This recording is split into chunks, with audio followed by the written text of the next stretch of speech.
आम जनजीवन प्रभावित हो रहा है, वहीं दूसरी तरफ वज्रपात की वजह से लोगों की मौत हो रही है। दो तस्वीरों के जरिए हम आपको दिखाएंगे कि किस तरीके से जो असर है वो दिखाई दे रहा है। पहली तस्वीर बाढ़ के मोकामा की है, जहां आसमान से गिरी बिजली से 2 लोगों की मौत हो गई। दूसरी तस्वीर सिवान की है, जहां आसमान से बिजली गिरने से 2 लोग उसकी चपेट में आ गए और उनकी भी मौत हो गई है। तस्वीरें आप देख सकते हैं बाढ़ और सिवान की। 2 लोगों की पहली तस्वीर के जरिए हम आपको दिखा रहे मौत हो गई। हालांकि सिवान का भी हाल बेहाल है, यहाँ पर भी 2 लोगों की मौत हुई।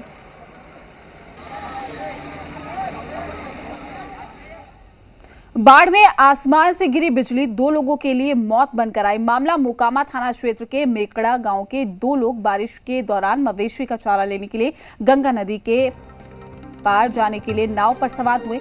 बारिश के चलते दोनों ने नाव पर ही पॉलिथीन से खुद को ढक लिया, लेकिन उन्हें क्या पता था कि आसमान से उनके लिए मौत आने वाली है। जब उनकी नाव गंगा की धार में थी, तभी आसमान से बिजली उनके ऊपर आकर गिरी और दोनों की नाव पर ही मौत हो गई है। हादसे की जानकारी के बाद मोकामा पुलिस मौके पर पहुंची। दोनों शवों को कब्जे में लेकर पोस्टमार्टम के लिए भेज दिया है। एक साथ 2 लोगों की मौत के बाद घर और मोहल्ले में मातम का आलम है।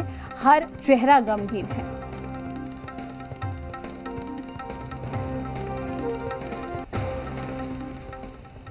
वहीं सिवान के सीसई टोला में भी मुरारपुर में आसमान से बिजली गिरने से उसकी चपेट में आने से 2 लोगों की मौत हो गई है। बताया जा रहा है कि दोनों लोग खेत जा रहे थे और इस दौरान बारिश हो रही थी और तभी आसमान से बिजली गिरी। दोनों उसकी चपेट में आ गए। दोनों गंभीर रूप से घायल हो गए, जिन्हें गंभीर हालत में सदर अस्पताल में भर्ती करा दिया गया है, लेकिन डॉक्टर्स ने दोनों को मृत घोषित कर दिया। हादसे में मारे गए दोनों लोगों के परिजनों का रो रो कर बुरा हाल है। शवों को पोस्टमार्टम के लिए भेज दिया गया।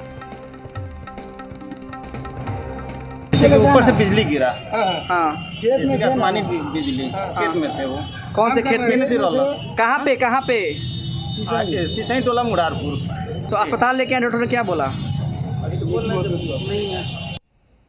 बिहार में बारिश के बाद बर्बादी की तस्वीरें नई नहीं हैं। अमूमन हर साल सूबे के हालात बारिश के बाद बदतर हो जाते हैं। राज्य के बड़े बड़े जिलों की स्थिति दयनीय बन जाती है। ऐसे में छोटी जगहों का अंदाजा आप खुद लगा सकते हैं कि क्या होता होगा। सरकार मामले में गंभीर है, लेकिन स्थिति जस की तस बनी हुई है। वहीं इन सब के बीच में नेपाल और गंडक नदी के जलग्रहण क्षेत्रों में पिछले 24 घंटे से हो रही भारी बारिश के चलते सीएम नीतीश कुमार ने उच्च स्तरीय बैठक की। बैठक में सीएम ने भारी बारिश और संभावित बाढ़ की स्थिति को देखते हुए आपदा प्रबंधन विभाग, जल संसाधन विभाग और सभी संबंधित विभागों और अधिकारियों को पूरी तरह से अलर्ट रहने के आदेश दिए।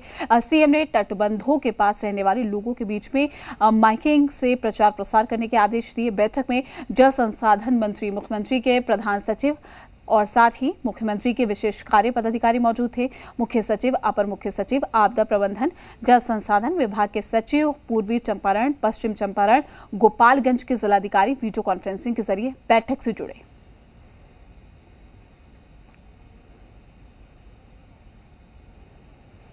तो आपको बता दें कि तमाम जो कोशिशें हैं वो जरूर की जा रही है। बैठक भी इसको लेकर की गई और साथ ही आपको बता दें कि वीडियो कॉन्फ्रेंसिंग के जरिए बैठक हुई थी, जिसमें तमाम लोगों ने शिरकत की है। बैठक में जल संसाधन मंत्री, मुख्यमंत्री के प्रधान सचिव भी शामिल हुए हैं। हालांकि विचार विमर्श और मंथन किया गया।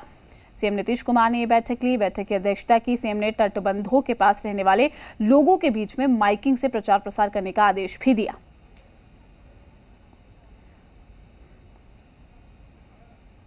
तमाम जानकारी के साथ हमारे संवाददाता पटना से नवजीत हमारे साथ लाइव जुड़ चुके हैं। नवजीत, मौसम विभाग की ओर से क्या कहा जा रहा है? चूंकि लगातार मानसून के दस्तक देने के बाद से ही तमाम जगह की जो स्थितियां हम देख पा रहे हैं, वाकई वो चिंताजनक है। इसको लेकर बैठक भी की गई, क्या कुछ अपडेट?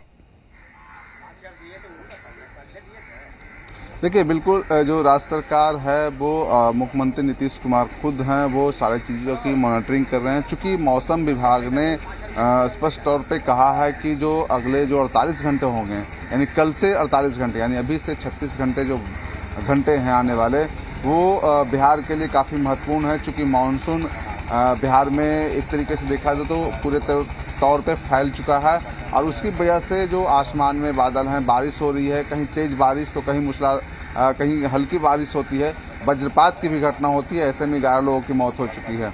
तो देखिए, किसानों के लिए एक तरफ देखा जाए तो कहीं न कहीं यह एक अच्छी खबर है कि मानसून है वो ठीक से बरस रही है, अच्छे तरीके से हो रही है। तो बिहार के जो उत्तर के जो जिले हैं, गंगा के जो उत्तर के जो जिले हैं, वहाँ पे मूसलाधार बारिश के अनुमान है। मौसम विभाग ने यह भी कहा है कि गंगा से जो सटा हुआ जो जिले हैं वहाँ पे भी तेज बारिश होगी। हालांकि पूरे बिहार में एक तरीके से देखा जाए तो बारिश हुई है। अब बारिश का जो नतीजा है उसका सामने नजर आने लगा है कि गंगा का जो जलस्तर है वो धीरे धीरे नहीं बल्कि काफ़ी तेजी से बढ़ रहा है। पिछले एक दिन में कल के 8 बजे से आज के जो सुबह के 8 बजे तक था, उस समय का जो कल बताया जा रहा है कि 1 मीटर तक का जो जल स्तर है वो बढ़ा है। हालांकि जो खतरे का जो निशान है उसे काफ़ी नीचे है, लेकिन राज्य सरकार सचेत है। चूँकि गंगा का जल स्तर बढ़ने का मतलब है कि जो नदियां हैं उसके भी जल स्तर में वृद्धि हो रही होगी, बारिश हो रही है। तो लिहाजा राज्य सरकार चिंतित है कि कोई तटबंध टूटे ना। किसानों के लिए खुशखबरी है कि बारिश अच्छी हो रही है, चूँकि उनको धान बोना है। यदि मानसून यदि कमज़ोर पड़ता है, दिक्कत होती है तो उनका जो फसल है वो नहीं हो पाता है। लेकिन जो सरकार है वो चिंतित दरअसल है कि लोगों को जान माल का नुकसान ना हो।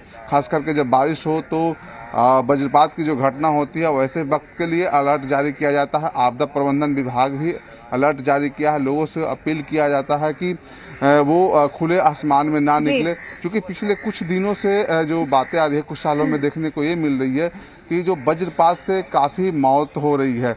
आप पिछले देखिए एक दिन की रिपोर्ट देख सकते हैं तो उसमें कहा जा गया है कि 11 लोगों की जो मौत हुई है बिहार में हुई है।